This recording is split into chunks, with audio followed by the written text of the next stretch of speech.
IPSC aspirants ഇന്ന് October 21. ഇനി ഈ ഒരു മന്ത് കഴിയാൻ വേണ്ടിയിട്ട് ഒരു 10 ദിവസം മാത്രമേ ഉള്ളൂ.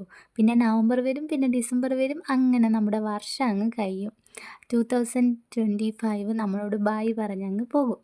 അപ്പോൾ ഗൈസ് എല്ലാവരും ഇനി വരുന്ന 2026 വരുന്ന എക്സാമിന് വേണ്ടിയിട്ട് ഇപ്പോഴേ പഠിച്ച് തുടങ്ങുക. എല്ലാവരും പഠിക്കുന്നുണ്ടാവും, പക്ഷേ പഠിക്കാണ്ട് ആരെങ്കിലും മടിച്ചിട്ടൊക്കെ ഇരിക്കുന്നുണ്ടെങ്കിൽ അവർക്ക് വേണ്ടിയിട്ടാണ് പറഞ്ഞത്.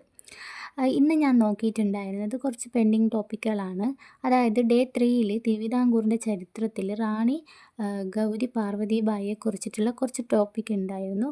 അവരെക്കുറിച്ചിട്ടുള്ള കുറച്ച് കാര്യങ്ങളൊക്കെ ഞാൻ വിട്ടിട്ടുണ്ടായിരുന്നു. അപ്പോൾ അതൊന്ന് പഠിക്കണം.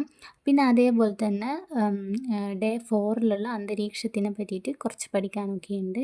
അങ്ങനെ കുറച്ച് പ്ലാനിങ്ങും കാര്യങ്ങളോട് കൂടിയാണ് ഇന്ന് പഠിക്കാൻ വേണ്ടിയിട്ടിരുന്നത്.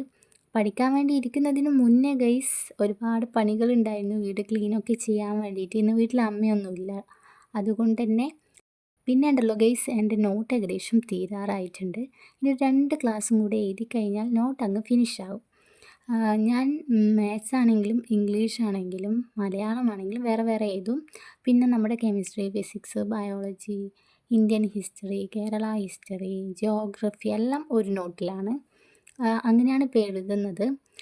പിന്നെ ഞാൻ ഇങ്ങനെ എന്താ പറയുക, എൻ്റെ കയ്യിലുള്ള കാര്യങ്ങളാണ് അവർ ക്ലാസ്സിലെടുക്കുന്നതെങ്കിൽ ഞാനത് ജസ്റ്റ് എഴുതി വെക്കുകയുള്ളൂ. അതായത് എക്സ്ട്രാ പോയിൻറ്റ്സ് മാത്രമേ എഴുതി വെക്കുകയുള്ളൂ. വീണ്ടും വീണ്ടും നോട്ട് പ്രിപ്പയർ ചെയ്യുന്ന പരിപാടിയില്ല ഗൈസ്, കാരണം ടൈം വേസ്റ്റ് ആണല്ലോ. അതുകൊണ്ടാണ്. പിന്നെന്താ വിശേഷം? എല്ലാവരും നന്നായിട്ട് പഠിക്കുന്നുണ്ടാവില്ലേ? അപ്പോൾ എല്ലാവരും നന്നായിട്ട് തന്നെ പഠിക്കുക. അപ്പോൾ ഓക്കെ, ബൈ ബൈ.